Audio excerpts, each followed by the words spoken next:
This face is the face you see when you watch a video about someone talking about a guy with a face. Should note that that is never actually explained in the movie why he wears that.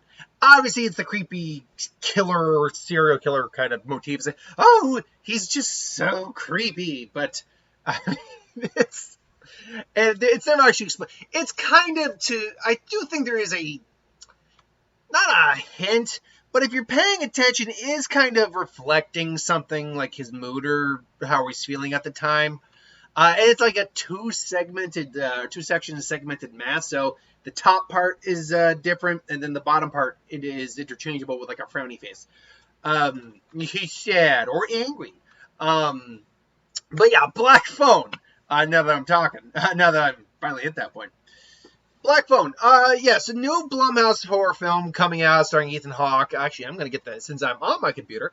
I will get the cast up here right now so I know who else is in here. Because the only actor I know in this movie, although I do recognize a few other people here or there, is Ethan Hawke. Because he's like the big name of the actor. You recognize this guy in the movie. But really, because we're focusing on kid actors, and these kids I don't think are apparently a 13-year-old. At least that's what he's portraying. And a bunch of other kid actors. I don't really recognize any of the other actors here. So, I mean, you have, Finney, who's played by Mason Mason Thames?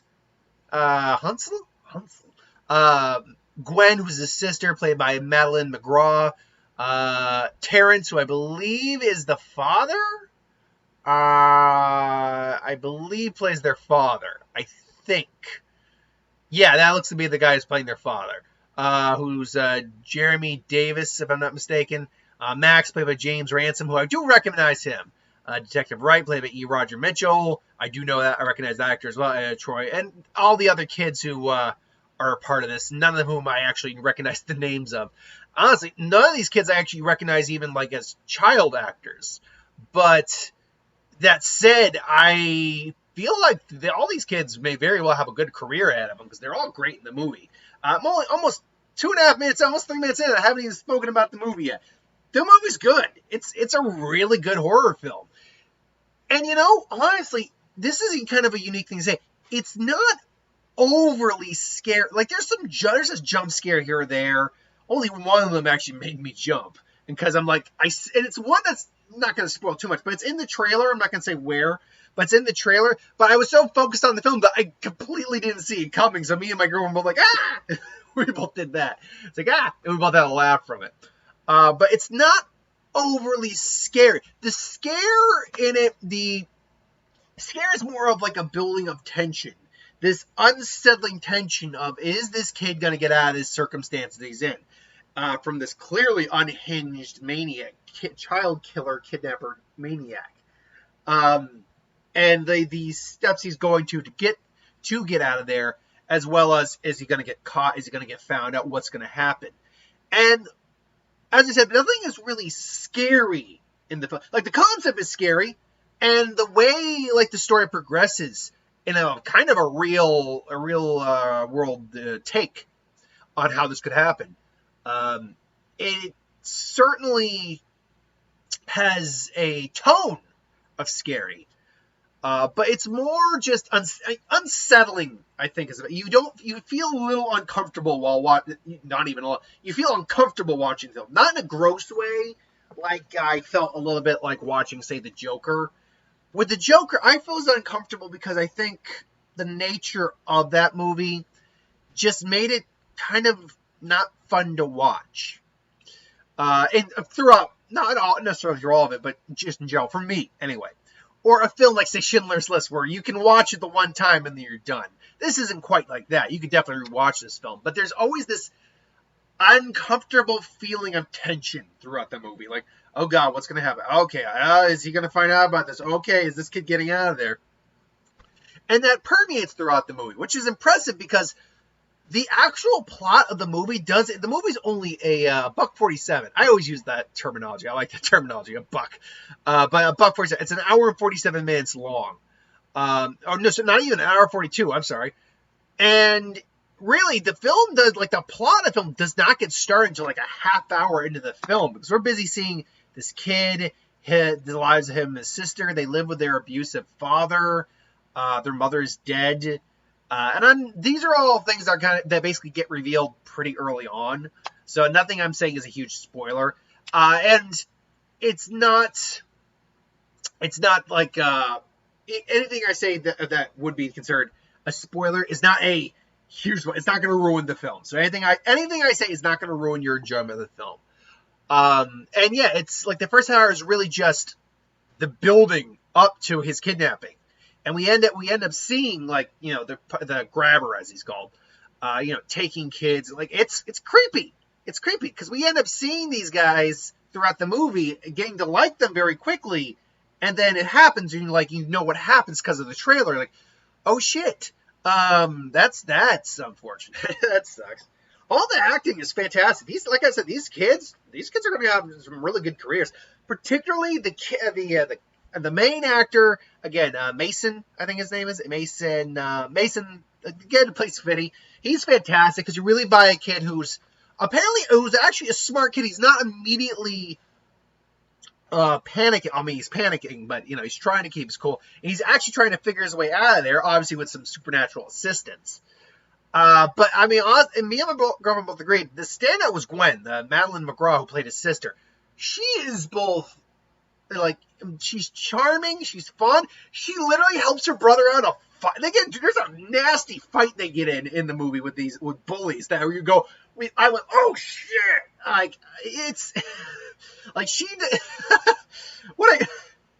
there is a scene where I'm not gonna say exactly what happens because she does this more than once, where it really solidified for me how kids of that age, we like to think of them as innocent and fun, and they're just starting to develop.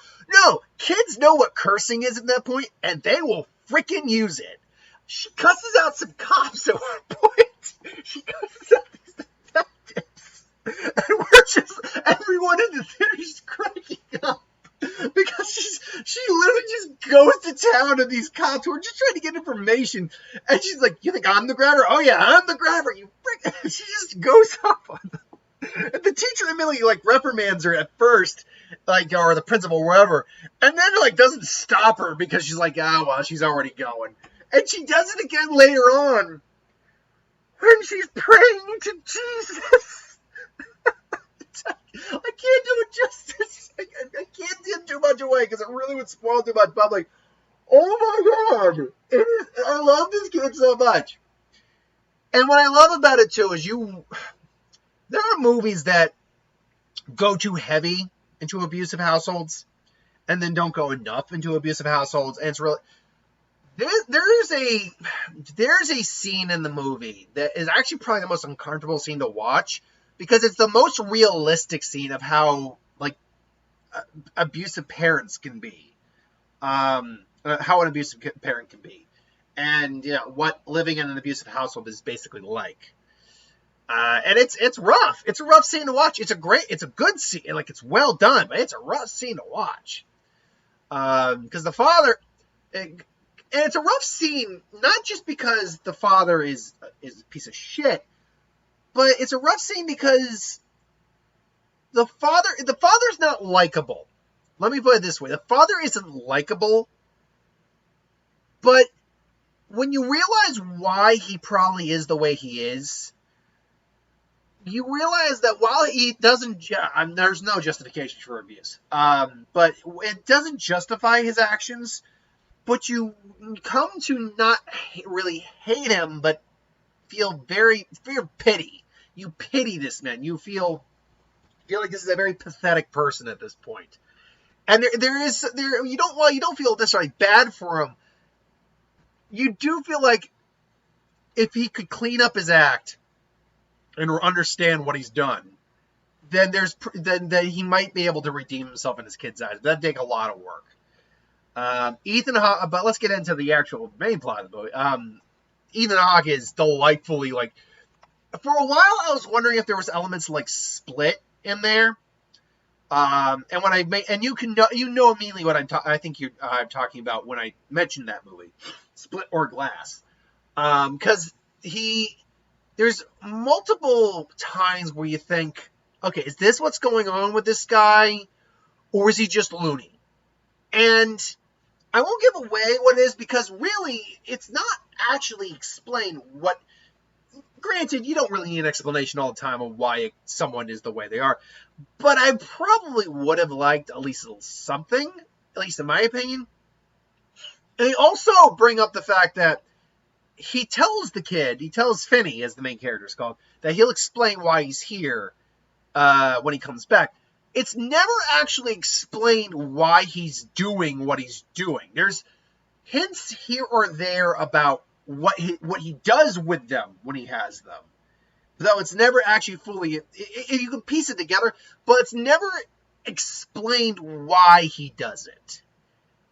And on one hand, I would have liked that, but on another hand, it's one of those movies where you're okay with not getting the explanation in the end. Still, he is very much creepy. There is still a little bit of charm to him just because of the way he kind of holds himself. But he seems like if he wasn't a freaking psycho, he'd seem like a likable guy in real life. Kind of quirky and weird, but a likable guy nonetheless. But yeah, he is. Well, there are scenes involving him that are extremely. Not extremely, but are very unsettling because you're seeing this guy unfold and how he kind of presents himself, and as you realize what's going on, and as his victims are revealing more and more of kind of how he operates, you realize that this guy is could go like that, but the fact that the kids are there is keeping Finn alive longer than they had, so. Yeah, it's one of those characters that, well, he's not like going to be any. I mean, maybe the Mask might make it a Halloween or something like that for some people, but it's not going to be like one of those characters that is going to be engraved into the cultural zeitgeist for all eternity. But he's an unsettling, creepy dude. I like the angle they use for the supernatural stuff because it's not solely involving Finn is the thing. There's a subplot involving another character that has to deal with the supernatural as well. Like, there's no true explanation as to why it's happening, but it's implied through different conversations, particularly with the father with the kids, about how this might be happening to Finn. And I like it. I like the way they used it. Because obviously you see the ghosts of the kids in the movie later on as the film progresses. And it's used effectively because he can't see the ghosts. Save for one scene for some reason. I'm not sure why he was able to see one ghost in one scene versus the other scenes. But he can't see them, but he can communicate with the phone with them. And that's the whole idea. And they're basically giving him the tools he needs to get out of there. And sometimes it works, sometimes it doesn't, but you keep trying, and it ultimately ends in the finale that we get. Which once you get to the finale, it feels very earned. You're like, it's like, come on. Obviously, I won't say too much, but it's an ending where you're like, yeah, that's the way this should have ended, and it works. It overall works. This is a really, it's like I said, it's surprisingly not a very scary movie. So for people who would maybe have younger kids, I mean, it's only a PG-13 anyway. No, it's not. Sorry, what am I talking about? It's an R. It's an R for language. And for nothing else than language. Although it might also have an R rating for some gore. Definitely, there is some moments of not super gore, but there are definitely some moments of stuff that happens. But you honestly, despite that, as long as you got parental guidance, I mean, you could. I'm not saying bring your 8-year-old, but a 13-year-old, some kid around that age that likes horror movies, you could probably bring them to this. It's like I said, it's not that scary. It's really mostly just for language and some intensity, really. That's the general gist of it, in my opinion. But that is just my opinion. Ultimately, if you saw the movie, what did you think? And if you haven't seen the movie, I recommend it if you're interested, especially if you like horror films. It's one of the better horror films that have come out as of late. But again, that's just my thoughts. Till then, thanks for watching. Hope you enjoyed. Like, comment, share, and subscribe. As always, want us to review something, put in the comments below. Let us know. We'll do a review of it at some point. And I'll see you folks for the next ones, because I got both a who would win and a what if I got to do today. Plus, I got to pre-record my what if for tomorrow. So, thanks for watching. I'll see you later.